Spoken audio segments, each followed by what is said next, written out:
Hoy nos metemos de lleno en uno de los periodos más transformadores de la historia, el siglo XIX, una época que fue una verdadera revolución, llena de nuevas ideas y que terminó construyendo el mundo moderno que conocemos hoy. Y todo arranca con una pregunta clave.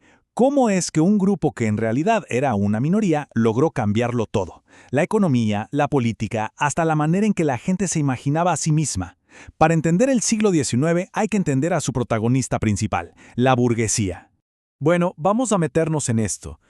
La historia de este siglo es, en gran parte, la historia de cómo esta nueva clase social llega y toma el poder. Entonces, ¿quiénes eran esta gente exactamente? A ver, no eran la aristocracia, esa que heredaba títulos y tierras. No, eran comerciantes, dueños de fábricas, banqueros, abogados, gente que construyó su poder a través del capital y el crédito. Su influencia no venía de la sangre, sino del dinero. Y fíjense en esto, aunque la burguesía era apenas entre un 5 y un 15% de la población, su poder era inmenso. ¿Por qué?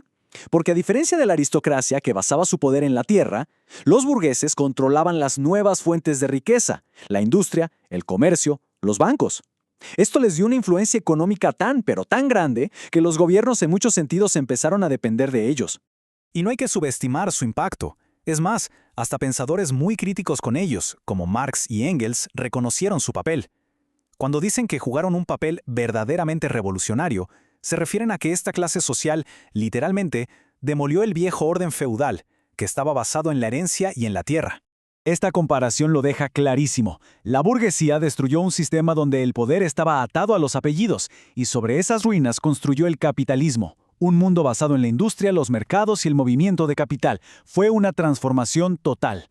Pero ojo, el cambio no fue solamente económico. Esta nueva clase dominante también creó una forma de vida completamente nueva, con sus propios valores, sus propios símbolos. Vamos a ver cómo se fue construyendo esta nueva cultura. El historiador Eric Hobsbawm lo explicó muy bien. El hogar se convirtió en una especie de santuario burgués. Lo que vemos no es solo una familia en su sala. Es una declaración de principios. El piano, los retratos, los libros, cada objeto era una prueba de su éxito, de su cultura, de su respetabilidad. El espacio privado se volvió un escenario para mostrar el estatus que tenían. Y estos símbolos representan los pilares de su visión del mundo, el esfuerzo individual como el motor para subir en la vida, la familia como el núcleo de todo, el ahorro que permite crecer y sobre todo la propiedad privada como la base de todo lo demás. Ojo, que estos no eran solo ideales personales, se convirtieron en el modelo de éxito para toda la sociedad. Ahora bien, una revolución económica y cultural de este tamaño necesitaba un motor político. Y esa fuerza fue una idea muy poderosa y atractiva, que venía de la Ilustración, el liberalismo. Inspirado en pensadores como Immanuel Kant, el liberalismo proponía algo que en ese momento era radical, que las personas tenían derechos que el Estado no podía tocar. Buscaba una sociedad de ciudadanos, no de súbditos, donde la libertad era el valor más importante y el poder se tenía que basar en leyes aceptadas por todos. Y para que esa libertad no se quedara solo en el papel, el liberalismo diseñó todo un sistema nuevo. El poder ya no estaría en un rey por derecho divino, sino en el pueblo, a través de la soberanía popular. Esto significaba que la autoridad salía de los ciudadanos. Y para evitar abusos, ese poder se iba a dividir, como vemos acá, en ejecutivo, legislativo y judicial. Y todo estaría regulado por una constitución, la ley más importante de todas. Pero aquí es donde la historia se complica. Porque este plan tan brillante para la libertad tenía una falla de base, una contradicción profunda en su corazón. En el papel, la promesa era universal, una sociedad de ciudadanos libres e iguales, un ideal que inspiró revoluciones en todo el mundo, sin duda. Pero, como bien lo señala la politóloga Leonor Perilla, la realidad fue muy distinta. La palabra ciudadano no era para todos. Había una zanja enorme entre la teoría y la práctica. El ideal de igualdad se estrelló contra la dura realidad de los prejuicios y el poder. Entonces el punto clave es este. La nueva sociedad de ciudadanos dejó afuera a la gran mayoría de la gente. Y aquí vemos la conexión directa con los valores burgueses. Si la propiedad privada era la base del éxito y del respeto, quienes no la tenían simplemente quedaban fuera del proyecto político. El principal mecanismo para esta exclusión fue el sufragio censitario. Básicamente, el derecho a votar no era para todos, estaba reservado para hombres con un cierto nivel de riqueza o educación.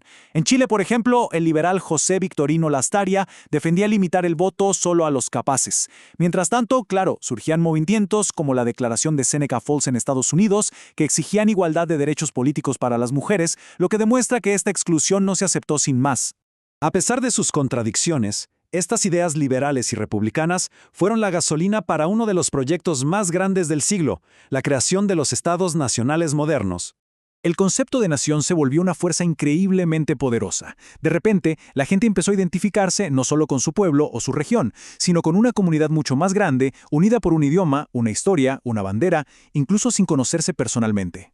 Esta idea fue fundamental para construir los países como los conocemos. Ahora, esta construcción de naciones no fue igual en todos lados. En Europa, en general, se adaptaron las viejas monarquías, limitando el poder del rey con constituciones. En América, en cambio, las guerras de independencia, impulsadas por líderes como Simón Bolívar, borraron el orden antiguo y permitieron crear repúblicas desde cero. Pero este proceso no fue para nada fácil, especialmente en América Latina. La construcción de los nuevos estados estuvo llena de guerras civiles, caudillismo e intervenciones de potencias extranjeras como la doctrina Monroe de Estados Unidos. Como explica el historiador Simon Collier, aunque el discurso político cambió, muchas veces la estructura social se mantuvo intacta, con las élites criollas conservando el poder. Y así llegamos al final de nuestro análisis. Queda claro que el siglo XIX no fue una simple historia de progreso, sino una de profundas y constantes tensiones. Esta tabla resume perfectamente el legado de la era burguesa, una época definida por la lucha entre sus grandes ideales, igualdad, libertad, unidad y la compleja realidad de la exclusión, el control y el conflicto, una revolución que en muchos sentidos se quedó a medio camino. Y esto nos deja con una pregunta final, para pensar. Con todos estos cambios gigantescos, con la destrucción de un mundo y la construcción de otro, ¿quiénes fueron los verdaderos ganadores? ¿Y quiénes pagaron el precio de esta transformación? La respuesta a esa pregunta sigue resonando hasta el día de hoy.